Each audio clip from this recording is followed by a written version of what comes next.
مسلمان ہے. تو آئیے دیکھتے ہیں مسلمان کسے کہتے ہیں. مسلمان اسے نہیں کہتے ہیں جس نے اپنا نام عائشہ رکھ لیا, جس نے اپنا نام خدیجہ رکھ لیا, جس نے اپنا نام زینب رکھ لیا تو بس مسلمان ہو گئے. نہیں, صرف نام رکھ لینے سے مسلمان نہیں کہلائیں گے, بلکہ صحیح معنوں میں ایک مسلمان خاتون, ایک مسلمان عورت وہ ہے جو اللہ اور اس کے رسول کے بتائے ہوئے طریقے پر اپنی زندگی کو گزارے. جیسے اللہ کے رسول صلی اللہ علیہ وسلم نے جس بات کا حکم دیا اس پر عمل کرنے والی, اور جس چیز سے روکا ہے, منع کیا ہے, اس سے رک جانے والی. جیسے نماز پڑھنے کا حکم ملا تو نماز پڑھنے والی, سچ بولنے کا حکم ملا سچ بولنے والی, رشتہ داروں کے حقوق ادا کرنے کا حکم ملا تو ان کے حقوق کو ادا کرنے والی, شوہر کی اطاعت و فرما برداری اور اس کی خدمت کا حکم ملا تو اس کی خدمت کرنے والی, بچوں کی بہترین تربیت کرنے کا حکم ملا تو اس کو بجا لانے والی. یہ کون ہے؟ جی, صحیح معنوں میں یہ مسلمان عورت ہے. تو آئیے میں اسی مسلمان خاتون کے بارے میں آپ کے سامنے ایک واقعہ تاریخ کا پیش کرنا چاہتی ہوں. وہ ایسی خاتون تھی جنہوں نے اسی اسلام کے لیے اپنی جان کو اللہ کی راہ میں قربان کر دیا تھا. شہید ہو گئی تھی لیکن اپنے اسلام کو نہیں چھوڑا. کون ہے؟ سیدہ سمیہ رضی اللہ عنہا, جو سب سے پہلے اسلام کی شہیدہ ہے. جب انہوں نے اسلام قبول کیا تو کفار مکہ کو یہ گوارا نہیں تھا ان کا اسلام قبول کرنا. تو انہوں نے کیا کیا؟ ان کو طرح طرح کی تکلیفیں, اذیتیں دینے لگے, مارنے لگے, پیٹنے لگے. اور وہ کوئی جوان عورت نہیں تھی میری پیاری بہنوں, وہ ضعیف العمر یعنی بہت ہی بوڑھی اور بزرگ خاتون تھی. ان کا اسلام لانا کفار مکہ کو گوارا نہیں تھا تو وہ انہیں اس قدر تکلیف دیا کرتے تھے کہ برداشت نہ کرنے کی وجہ سے وہ بے ہوش ہو جایا کرتے تھے. اور جب انہیں ہوش آتا تو پھر دوبارہ انہیں ایسی ہی تکلیف دی جاتی تھی. تو اور اسے یہ کہا جاتا تھا کہ تم نے اسلام قبول کیا ہے, تم مسلمان ہو گئی ہو تو تم اسلام کو چھوڑ دو, مسلمان بننے سے انکار کر دو. تو وہ کہتی ہیں کہ میری جان چلی جائے لیکن میں اسلام کو ہرگز نہیں چھوڑوں. ایک مرتبہ آپ صلی اللہ علیہ وسلم کا گزر بنو مخزوم میں سے ہوتا ہے, ایک گلی کا نام ہے. تو آپ صلی اللہ علیہ وسلم نے دیکھا کہ سمیہ رضی اللہ عنہ کو ان کفاروں نے لوہے کی زرہ پہنا دیا ہے. جو لوہے کا جیکٹ آتا ہے, کپڑے جو جنگوں میں پہنا جاتا ہے, وہ زرہ پہنا دیا اور دھوپ میں گرم تپتی ہوئی ریت پر لٹا دیا. یہ دیکھ کر آپ صلی اللہ علیہ وسلم کی آنکھوں سے آنسو جاری ہو گئے اور فرمایا کہ سمیہ صبر کرو, تمہارا ٹھکانہ جنت ہے. سبحان اللہ. اتنا ہی نہیں میری بہنوں, ابو جہل جس نے آ کر پھر ان سے کہا کہ تم اسلام کو چھوڑ دو, اگر تم باز نہیں آئے تو میں تمہیں بہت سخت تکلیفیں دوں گا. تو وہ اس کو بھی یہی جواب دیتی ہے کہ میری جان چلی جائے میں اسلام کو نہیں چھوڑوں گی, میں اسلام کو ہرگز نہیں چھوڑوں گی. آخرکار ابو جہل نے انہیں خنجر مارا, نیزہ مارا, جو شرمگاہ میں ان کو لگا, جس کی وجہ سے ان کی شہادت ہو گئی.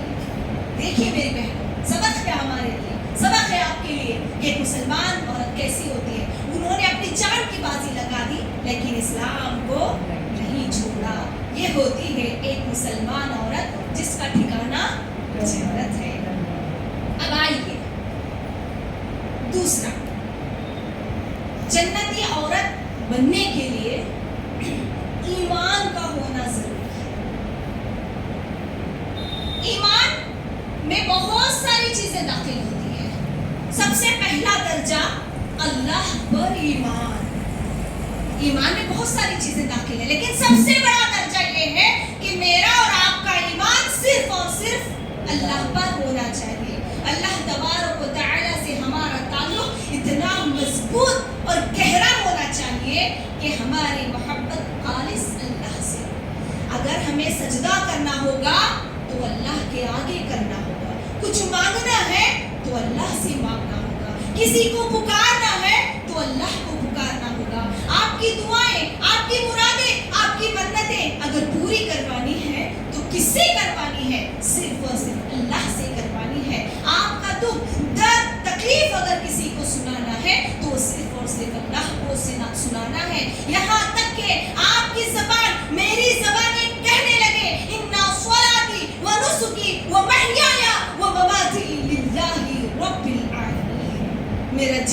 میرا مرنا، میری قربانی کس کے لیے؟ سب کی سب ساری چیزیں اللہ رب العالمین کے لیے. تو یہ کیا ہے؟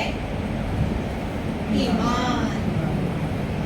اگر ایسا ایمان ہمارے اندر پیدا ہو جائے میری بہنوں تو ہم ایک جنتی عورت بن سکتے ہیں. سبحان اللہ. یاد رکھیں ایمان سے بڑی دولت کوئی چیز نہیں، ایمان سے بڑی نعمت کوئی چیز نہیں ہے.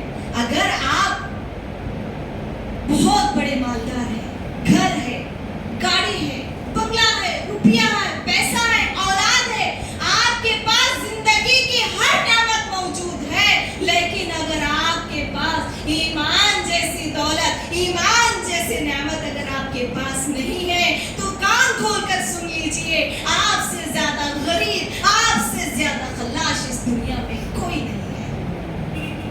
اگر آپ غریب ہیں، غربت میں زندگی گزار رہے ہیں، جھوپڑی میں رہتے ہیں، اللہ کا دیا ہوا جو کچھ اس کو کھاتے ہیں، لیکن آپ کے دل میں ایمان ہے، اللہ سے آپ کا رشتہ گہرا ہے، تو سمجھ لیجئے آپ دنیا کے سب سے امیر انسان ہیں. یہ ہے ایمان میرے بہن. آئیے میں اسی ایمان پر، جس پر عمل کر کے جو خاتون جنت میں گئی ہے، اس خاتون کا میں آپ کے سامنے تذکرہ کروں. مسند احمد کی روایت ہے، بالکل صحیح روایت ہے. آپ صلی اللہ علیہ وسلم جب معراج پر جاتے ہیں تو جنت سے خوشبو آتی ہے. بڑی غور سے سنیے، اور آج کی کہی گئی ہر حدیث کو، ہر واقعے کو آپ اپنے ذہن میں رکھیں، اور انشاءاللہ اللہ سے عہد کریں کہ آج کی کہی گئی تمام باتوں پر عمل کریں گے. آپ چاہے ہماری زندگی میں کیسا بھی میدان کیوں نہ آئے، ہم ایمان سے اور اسلام سے نہیں ہٹیں گے. جنت سے خوشبو آ رہی ہے. اللہ کے رسول صلی اللہ علیہ وسلم نے جبرائیل علیہ السلام سے پوچھا کہ جنت سے کس کی خوشبو آ رہی ہے؟ تو اللہ کے جبرائیل علیہ السلام نے کہا یہ ایک نوکرانی کی خوشبو. تعجب ہوا آپ کو؟ ایک نوکرانی، ایک غلام، ایک کام کرنے والی عورت جو فرعون کی نوکرانی تھی، فرعون کی بیٹی کی نوکرانی تھی، تو اس کی خوشبو جنت سے آ رہی ہے. اللہ کے رسول نے پوچھا یہ ایسا کیا کارنامہ انجام دیا اس نے؟ تو جبرائیل علیہ السلام نے کہا جب یہ دنیا میں تھی فرعون کی بیٹی کو کنگھی کر رہی تھی. کیا کر رہی تھی؟ فرعون کی بیٹی کو کنگھی کر رہی تھی. آپ سب سامنے آ جائے.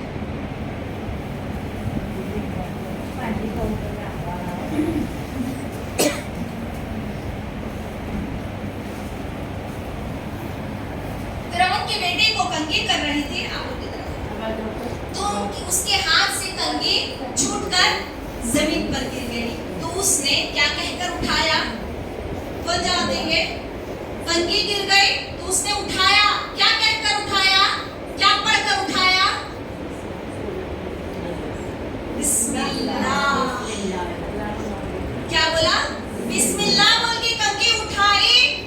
تو اس کی بیٹی فرعون کی یہ تو کس کا نام لے رہی ہے؟ یہ تو میرے باپ کا نام نہیں ہے. سوال کر رہی ہے وہ. تو وہ بولی یہ تیرے باپ کا نام نہیں ہے، یہ میرے رب کا نام ہے، یہ میرے اللہ کا نام ہے. جس کا میں نام لے رہی ہوں وہ تیرے باپ کا بھی رب ہے، تیرا بھی رب ہے، میرا بھی رب ہے. اور اس کو معلوم تھا میرے بہنوں یہ فرعون ایسا ظالم بادشاہ ہے، کیا وہ برداشت کرے گا کہ اس کی نوکرانی اس کو رب نہیں مانتی ہے؟ سوچیں، اس کو معلوم ہے اس کو کیسی دردناک سزا دی جائے گی. اگر اس کی جگہ میں اور آپ ہوتے تو ہم بولتے خاموش ہو جا، کیوں اس کے بارے میں بول رہی ہے، مار دے گا، پیٹ دے گا، ہے نا. ہمارے دل میں خوف ہوتا. لیکن اس کو پتا تھا کہ اس کے ساتھ ایسا ہوگا، لیکن وہ ڈری نہیں اور جا کر بیٹی نے اپنے باپ کو بتا دیا کہ وہ تمہیں اپنا رب نہیں مانتی، وہ اللہ کو اپنا رب مانتی.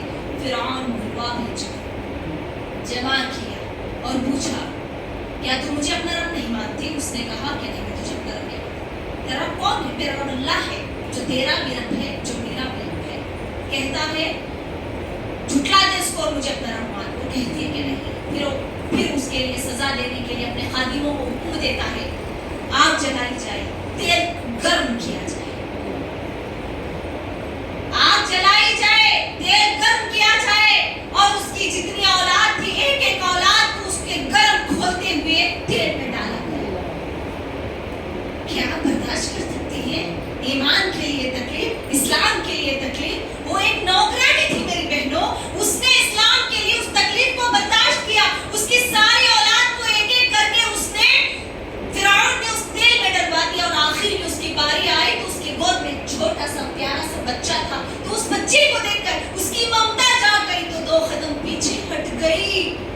بچے کو اللہ نے زبان دیا کہ میری ماں یہ دنیا کی آگ ہے، اس سے نہ ڈر، یہ اللہ نے دیا تھا اس کو کہنے کا۔ اللہ جسے چاہے جو چاہے کر سکتا ہے، قدرت ہے۔ اللہ نے اس بچے کو زبان عطا کی، وہ چھوٹا سا بچہ بول پڑتا ہے کچھ جا میری ماں اس آگ میں، اس تیل میں، یہ دنیا کی آگ ہے، اس سے تو خطرناک آگ جہنم کی ہے۔